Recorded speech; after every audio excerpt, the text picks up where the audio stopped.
دوستو یہ کہانی ایک ایسی ریاست کی ہے جس کے ایک باشندے کو 3 روپے میں فروخت کر دیا۔ جی 3 روپے میں فروخت کر دیا گیا۔ 25 لاکھ کی آبادی والی ریاست کو 75 لاکھ میں فروخت کر دیا گیا۔ اب آپ کے ذہن میں مختلف سوالات آ رہے ہوں گے، وہ ریاست کون سی ہے، وہ معاہدہ کیا تھا؟ ان سب سوالات کے جوابات آپ کو مل جائیں گے، بس ویڈیو کو آخر تک دیکھیں۔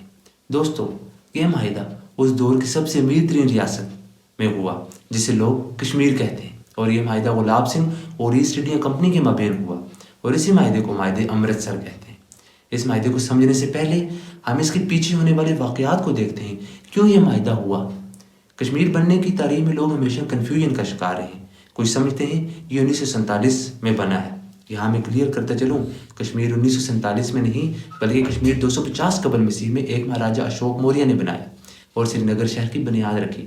اس کے بعد ایک ریاستی نظام چل پڑا اور حکومتیں بنتی اور گرتی گئی، کئی حکمران آئے اور گئے، لیکن ان تمام حکومتوں میں ایک چیز قدر مشترکہ تھی، وہ کشمیریوں پر ہونے والا ظلم تھا۔ لیکن اگر ہم ادوار کی بات نہیں کریں تو ان ادوار کو ہم 4 حکومتوں کو ادوار میں تقسیم کر سکتے ہیں۔ نمبر 1 ہندو راجاؤں کا دور، جس کی تفسیر کلن پنڈت کی لکھی ہوئی قدیم کتاب راج ترنگینی میں ملتی ہے۔ کشمیری مسلمانوں کا دور جنہیں سلاطین کشمیر کہا جاتا ہے، مغلیہ دور جنہیں شان مغلیہ کہا جاتا ہے، اور پٹھانوں کا دور جسے شان دورانیہ کہا جاتا ہے۔ ان میں سے تمام غیر کشمیری ادوار میں جو بات قدر مشترکہ تھی وہ کشمیریوں پر ہونے والے مظالم اور ان کے استحصال ہے۔ ان مظالم اور استحصال کے باوجود 8ویں سے 14ویں صدی تک کشمیر کسی نہ کسی حد تک خود مختاری اور خوشحال تھا۔ 14ویں صدی میں تو اسلام کشمیر آن پہنچا اور آبادی کا ایک بہت بڑا حصہ مسلمان ہو گیا۔ مغلیہ سلطنت کی حکومت کا تختہ 1752 میں احمد شاہ ابدالی نے پلٹا اور اپنی جابرانہ حکومت قائم کر لی، اور اس کا تختہ بھی اتنی دیر نہیں ٹھہرا۔ 1819 میں مہاراجہ رنجیت سنگھ نے الٹ ڈالا اور 1822 میں رنجیت سنگھ نے گلاب سنگھ کو کشمیر کا راجہ بنا دیا۔ 1839 میں رنجیت سنگھ کی وفات ہو گئی اور گلاب سنگھ کا مقام اور مزید نمایاں ہو گیا۔ 1845 میں برطانیہ نے یہ کہہ کر سکھوں کے ساتھ جنگ چھیڑ دی کہ مہاراجہ وقت نے مہاراجہ رنجیت سنگھ کے ساتھ 1809 میں طے پانے والے معاہدے امرتسر کی خلاف ورزی کی ہے، جس کے ذریعے سکھ سلطنت کی مشرقی سرحدیں طے ہوئی تھی۔ سکھ مہاراجہ جنگ ہار گیا اور 9 مارچ 1846 کے معاہدے لاہور کے تحت ہونے والا جرمانہ ادا نہیں کر سکا، جس کے بعد انہیں کشمیر سمیت دیگر زمینیں بھی ایسٹ انڈیا کمپنی کے نام کرنا پڑے۔ اب ایسٹ انڈیا کمپنی نے اپنی کامیابی کو یقینی بنانے کے لیے گلاب سنگھ کو راجہ سے مہاراجہ بنا دیا اور 1846 میں ایک معاہدہ، جس معاہدے کو امرتسر کہتے ہیں، جس کے تحت کشمیر کو بیچ ڈالا۔ 75 لاکھ روپے کے عوض انگریزوں نے کشمیر کی 25 لاکھ آبادی اور 2,18,000 مربع کلومیٹر رقبہ جموں کے راجہ گلاب سنگھ کے ہاتھوں بیچ ڈالا۔ اس واقعے کے بعد کشمیروں پر ڈوگرا راج قائم ہوا۔ اس وقت ایسٹ انڈیا کے ایک کمپنی کے گورنر سر ہنری ہارڈن تھے۔ 1846 میں اپنی بہن کو خط لکھتے ہیں، اور خط میں لکھتے کیا ہیں کہ انہوں نے گلاب سنگھ کو ایشیا کا سب سے بڑا بدماش کہہ کر متعارف کرایا۔ گلاب سنگھ کو مہاراجہ بنانے کے بعد انہوں نے چٹھی میں یوں بیان کی: بدقسمتی سے ان کی مدد کرنا لازمی کہ انہوں نے ہمارے خلاف جنگ میں حصہ نہیں لیا اور اس کی سرحدیں ہماری سرحدوں سے ملتی ہیں۔ ہم بغیر کسی مشکل کے ان کی حفاظت کر سکتے ہیں اور سکھوں کی سلطنت میں سے ایک ٹکڑا دے کر سکھوں کے مقابلے میں ان کی طاقت کو بڑھا سکتے ہیں۔ معاہدے امرتسر پر 16 مارچ 1846 کو جموں مہاراجہ گلاب سنگھ اور برطانیہ کی طرف سے 2 ارکان فریڈرک کیوری اور سر لارس نے دستخط کی اور اس پر سر ہارڈنج نے مہر لگائی۔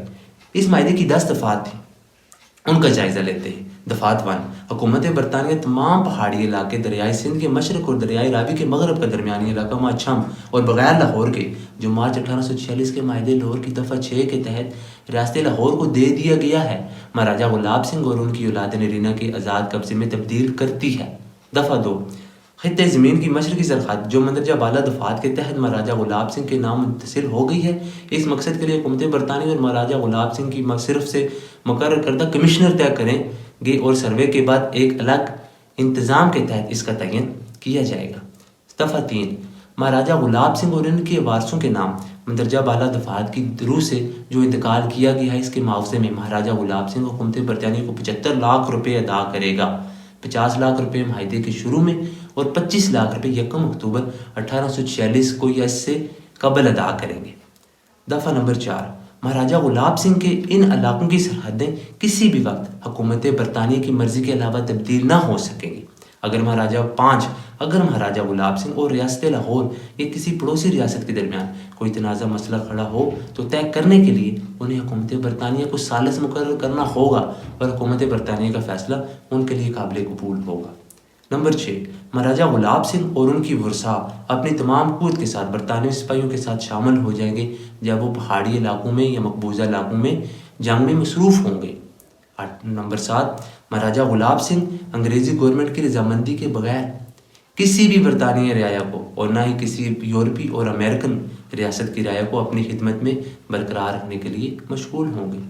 نمبر 8، مہاراجہ غلاب سنگھ نے اس منتقل کے لیے علاقے کے سلسلے میں برطانوی حکومت اور لاہور دربار کے درمیان 11 مارچ 1846 کو الگ الگ انگیجمنٹ کی آرٹیکل 5، 6، 7 کی دفعات کا احترام کیا ہے۔ نمبر 7، برطانوی حکومت مہاراجہ غلاب سنگھ کو اندرونی اور بیرونی حملہ آوروں سے بچانے میں اس کی معاونت کرے گا۔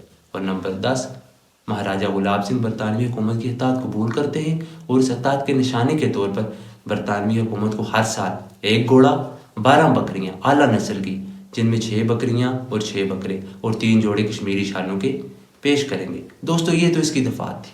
1846 کا معاہدہ امرتسر ہندوستان کی دیگر ریاستی خود مختار جو شاہی ریاستیں تھیں ان کے ساتھ معاہدے کیے جانے سے بالکل مختلف تھا، کیونکہ اس میں برطانوی ریزیڈنٹ کی تعیناتی کے بارے میں کوئی ایک بھی شک نہیں تھی۔ معاہدے کشمیر میں ڈوگرا حکومت مضبوط کرنے کی طرف پہلا قدم تھا۔ اس طرح جموں کشمیر کی نئی ریاست برطانوی سامراج کے ہندوستان میں ایک خود مختار شاہی ریاست کے طور پر شامل ہو گئی۔ اس معاہدے کو 100 سال گزر گئے، مختلف تاریخیں اٹھی لیکن ان کو کچل دیا گیا۔ لیکن 1946 میں ایک قدآور سیاسی رہنما شیخ عبداللہ نے برصغیر کی بدلتی ہوئی صورتحال دیکھی اور کشمیر چھوڑ دو تحریک شروع کر دی۔ تحریک آزادی کے رہنماؤں سے ملاقاتیں تیز کر دی اور جلد سے جلوسوں سے لوگوں کو آزادی کا جذبہ اور جوش و خروش پیدا کرنا شروع کر دیا۔ ایک تقریر میں تو انہوں نے یہ کہا کہ ہم 1 روپیہ اکٹھا کر لیں گے اور 75 لاکھ کی وہ رقم مہاراجہ ہری سنگھ کو واپس کر دیں گے جس کے عوض اس کے پردادا غلاب سنگھ نے آج سے ٹھیک 100 سال پہلے کشمیر خرید لیا تھا۔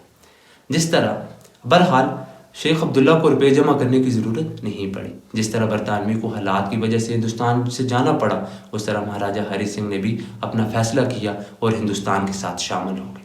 اس طرح ایک ریاست جو جموں کشمیر تھی آج وہ آزاد کشمیر اور جموں کشمیر کے نام سے تقسیم ہو گئی ہے۔ اس وقت سے لے کر اب تک آزادی کے نعرے لگتے رہے، آزادی کی تاریخیں چلتی رہی، لیکن کشمیریوں کا وہ خواب شرمندہ تعبیر نہ ہو سکا۔ انشاءاللہ ایک دن یہ خواب شرمندہ تعبیر ہوگا۔